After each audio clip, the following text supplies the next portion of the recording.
Iran Israel যুদ্ধ কোন দিকে যাচ্ছে তা বোঝা কঠিন হয়ে দাঁড়িয়েছে।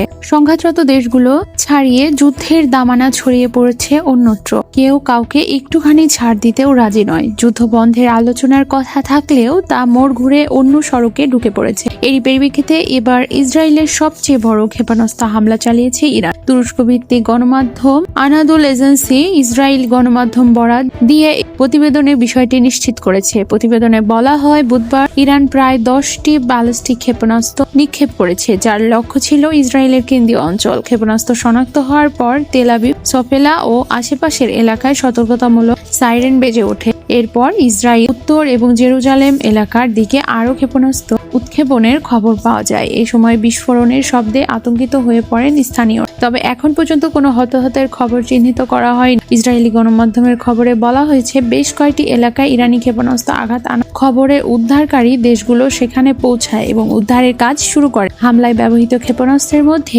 একটি ক্লাস্টার ওয়ারহেডও ছিল, যা অঞ্চল জুড়ে ছোট ছোট বোমা ছড়িয়ে দেয়। এদিকে ইসরায়েলের সামরিক বাহিনী জানিয়েছে, তাদের বিমান বাহিনী তেহরানে অবস্থিত কয়েক ডজন ইরানি অবকাঠামো লক্ষ্য করে ব্যাপক হামলা শুরু করেছে।